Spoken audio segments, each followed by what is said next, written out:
नमस्कार। PP news line के prime time में आप सबका स्वागत। मैं हूं रजनी अनुभव। आइए सबसे पहले नजर डालते हैं आज दिन भर की प्रमुख सुर्खियों पर। डीडीसी चुनावों के बाद अब गुपकार गठबंधन में उठापटक हुई तेज। मेंढर इलाके की नियंत्रण रेखा पर आतंकी आतंक फैलाने के प्रयास में भारतीय सेना सतर्क। जम्मू कश्मीर में शाम 7:32 पर महसूस किए गए भूकंप के झटके।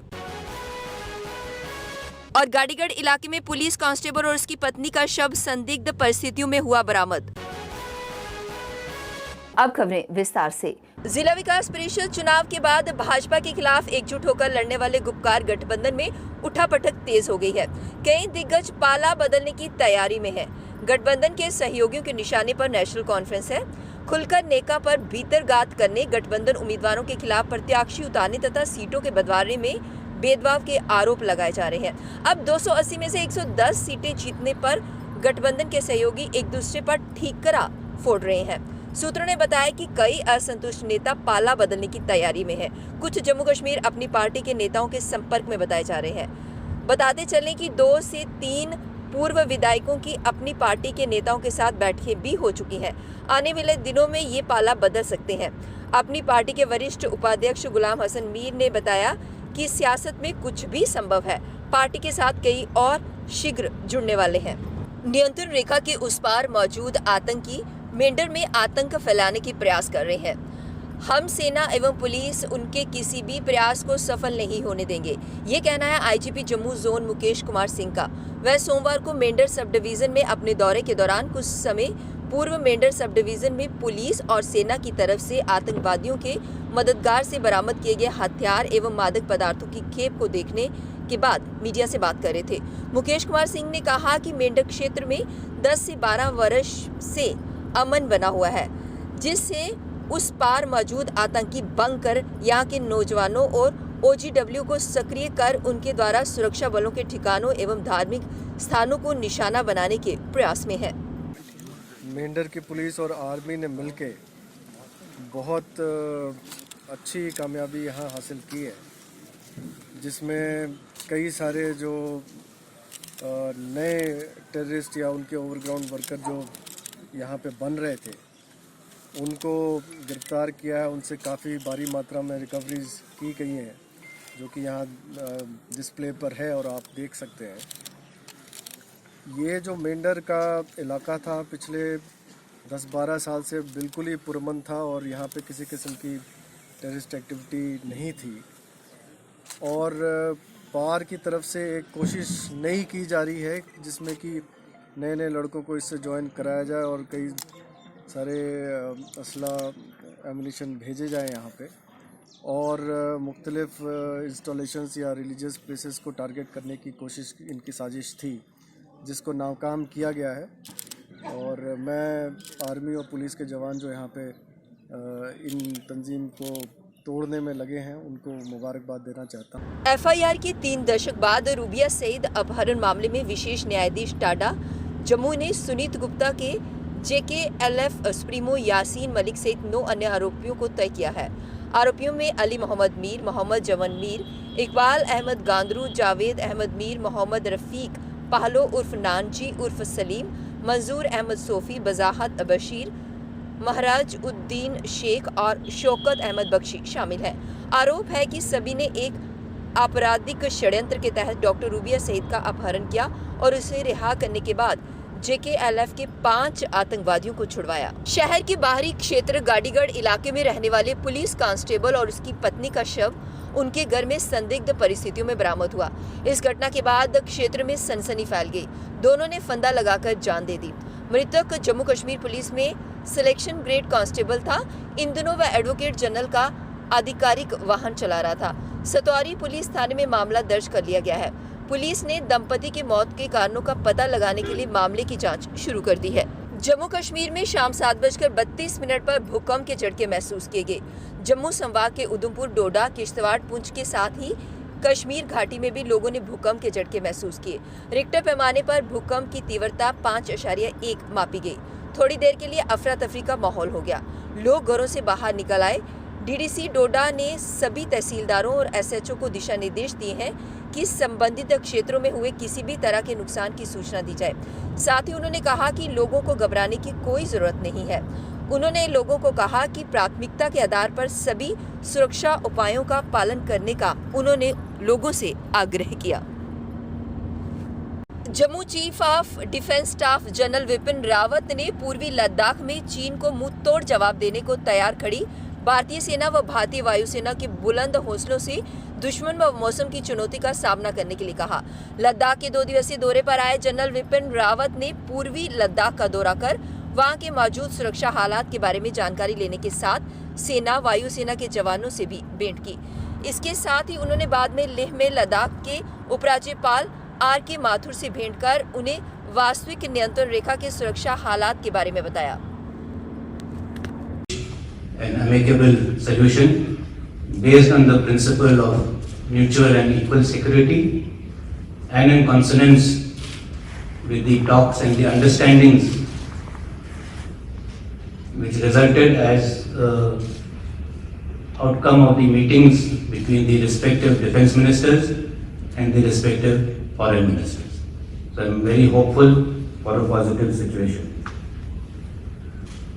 But as I said, we are ready to meet any eventuality. All the logistics aspects have been very well taken care of, whether it is clothing, ration, habitat. There is no cause for concern at all on that front. And as a result of all this, our operational preparedness is of a very high order. And the morale of the troops is high. Kashmir घाटी को देश के दूसरे हिस्सों से जोड़ने वाला एकमात्र सड़क मार्ग जम्मू श्रीनगर हाईवे अगले 5 दिनों तक बंद रहेगा। यानी सड़क के रास्ते अब आप कश्मीर तक नहीं जा सकते। इसका कारण केला मोड़ पर निर्माणाधीन पुल की रिटेनिंग वॉल का गिरना है। National highway authority of India इस पुल का निर्माण कर रही है। अधिकारियों का कहना है कि उन्होंने मरम्मत कार्य शुरू कर दिया है, परंतु इसे पूरा करने में समय लग सकता है। अब वक्त हो चला है ब्रेक का, मिलते हैं ब्रेक के बाद। मजबूती की पहचान ACC cement, Messrs Bishandas Jaswal and sons, authorised stockist, ACC cement, 45 transport Nagar, Jammu. Break के बाद बढ़ते हैं अगली बड़ी खबर की तरफ। सुप्रीम कोर्ट में मंगलवार को पिछले साल सितंबर को केंद्र सरकार द्वारा बनाए गए तीनों कृषि कानूनों की वैधता को चुनौती देने वाली याचिकाओं पर सुनवाई करते हुए तीनों कृषि सुधारक कानूनों पर अस्थायी तौर पर रोक लगा दी गई है और एक समिति के गठन की बात कही गई है। आज की सुनवाई के दौरान मुख्य न्यायाधीश ने कहा कि समिति इस मामले में न्यायिक प्रक्रिया का हिस्सा है। हम कानून का अमल स्थगित करेंगे, लेकिन अनिश्चित काल के लिए नहीं।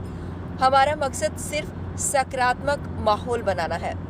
एक्सिस बैंक पर फ्रॉड का आरोप लगाते हुए सामेचक के एक व्यक्ति ने कहा कि उसका एक्सिस बैंक में 2012 का अकाउंट चल रहा था और उसके अकाउंट में लगभग 3,17,000 रुपए थे, पर जब वह पैसे निकलवाने गया तो उसका अकाउंट नील पाया गया। उसने वहां के मैनेजर पर इस फ्रॉड के मिलीभगत का आरोप लगाया है। कह रहा है आपका अकाउंट मैंने सील कर दिया। मेरा सील कर दिया, मेरा पैसा कहाँ गया? नहीं, क्यों कर दिया सील? क्या कारण? अगर मेरी कोई वजह नहीं, मैंने कोई खर्चा नहीं देना गला, भाई मैंने बैंक का लोन नहीं देना। अगर मैंने लोन देना, मेरी गाड़ियों में 2 लोन चलते हैं, लेकिन 3,17,000 मेरा था पेड़ा है। कितने सालों से आपका अकाउंट है? मेरा 2012 से मेरा अकाउंट चल रहा है और 4 जो मैंने पॉलिसी कराई उसको। मतलब आपका 3 लाख रुपया वो इसी जो पॉलिसी हमारा भी अभी इसकी पॉलिसी होनी है, अभी टाइम है इसको। अच्छा ठीक है। अभी ये फरवरी महीने इसकी किस्तें हैं, अगर किस्त मैंने देनी है बैंक वालों ने देनी है। तो आपने कोई पुलिस को कोई इत्तला किया? कोई अभी FIR तक मैंने कोई कार्रवाई नहीं की, क्योंकि मुझे अभी पता चला 10 घंटे पहले ये जाता जब जहाँ पैसा निकालने मिल गया। अब मैं पुलिस 2017 के कश्मीरी विस्थापित पंडितों के लिए जारी प्रधानमंत्री रोजगार पैकेज के बकाया 45 उम्मीदवारों ने आज भी अपनी नौकरी की मांग को लेकर सरकार के विरुद्ध प्रदर्शन जारी रखा। प्रदर्शन कर रहे विस्थापित कश्मीरी पंडितों ने मांग करते हुए कहा कि उपराज्यपाल अपना वायदा पूरा करें और बकाया 45 लोगों की लिस्ट को जारी करें, क्योंकि ये 45 लोगों का नहीं, 45 परिवारों का मामला है। उसके बाद हमारे कुछ कैंडिडेट जैसे 221 उन्होंने कोर्ट में जाकर वहाँ केस लड़ा, हमारा भी केस चल रहा है, बट गवर्नमेंट ने उस केस को उनको ऑर्डर दिया कि इनको एडजस्ट कर लो, और गवर्नमेंट ने उनको एडजस्ट कर लिया, कोर्ट ने ऑर्डर दिया विदाउट मेरिट। हम लोग यहाँ मेरिट वाले 31 पॉइंट वाले 32 पॉइंट वाले, बट हमें एडजस्ट नहीं किया। आज हमारी बदकिस्मती ये है कि 8 पॉइंट वाला वहाँ जॉब कर रहा है और हम यहाँ पे रोड पे खड़े हैं। और मैं गवर्नमेंट से अपील करना चाहती हूँ कि जल्द से जल्द हमारी लिस्ट को रिलीज कर ले, नहीं तो हमें इससे भी बहुत बड़ा प्रदर्शन करना पड़ेगा, हमें हाईवे बंद करना पड़ेगा अगर हमारी सुनवाई जल्द से जल्द ना हो। जम्मू कश्मीर धर्मार्थ ट्रस्ट के कर्मचारियों का प्रदर्शन आज 42वें दिन में प्रवेश कर गया। धर्मार्थ ट्रस्ट के कर्मचारी सरकार से धर्मार्थ ट्रस्ट को भंग करने और जम्मू कश्मीर के मंदिरों को श्राइन बोर्ड में शामिल करने की मांग कर रहे हैं। धर्मार्थ ट्रस्ट के कर्मचारियों के मुताबिक धर्मार्थ ट्रस्ट के ट्रस्टी मंदिरों का रख रखाव करने में असमर्थ हैं, जिससे यहां ऐतिहासिक मंदिरों की दशा दिन ब दिन खराब होती जा रही है।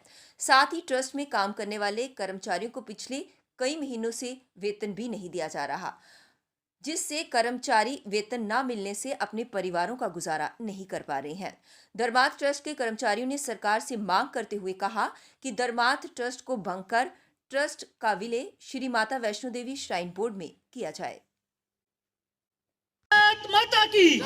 धरना प्रदर्शन जो चेन हंगर स्ट्राइक अभी चल रही है, कल एलजी महोदय से हमारी मुलाकात हुई थी, तो एलजी महोदय जी ने हमें आश्वस्त किया था कि कोई अपनी कमेटी का एक गठन करेंगे इसकी जांच करने के विषय में। तो जब तक कोई कमेटी गठित नहीं हो जाती तब तक हमारा ये धरना प्रदर्शन और जो चेन हंगर स्ट्राइक है वे चलती रहेगी। हमारी तो एक ही मांग है, इन सभी मंदिरों का एक बोर्ड गठित किया जाए, माता वैष्णो देवी श्राइन बोर्ड के सभी मंदिरों को अधीन किया जाए, यही हमारी एक मांग है। पीपी न्यूज़ लाइन के प्राइम टाइम के आज के इस अंक में बस इतना ही। मुझे और मेरी पूरी टीम को दीजिए इजाजत और आप देखते रहिए पीपी न्यूज़ लाइन। नमस्कार। जम्मू में आई टेस्टिंग की साइंटिफिक और मॉडर्न टेक्नोलॉजी के लिए हमेशा याद रखें जेम ऑप्टिशियंस, जहां पर रखा जाता है आपकी हर जरूरत का ख्याल। Gem opticians with the facility of eye exercise, A scan, biometry, pachymetry और ऑटोमेटेड फील्ड एनालाइजर। और हाँ, हमारे यहाँ बढ़िया क्वालिटी के ब्रांडेड स्पेक्टिकल्स, सनग्लासेस और कॉन्टेक्ट लेंसेज मिलते हैं। आपका भरोसेमंद एक ही नाम, Gem opticians, Gandhinagar. Gem opticians, Nai Basti. Gem opticians, Amphalla. Gem opticians, Trikuta नगर।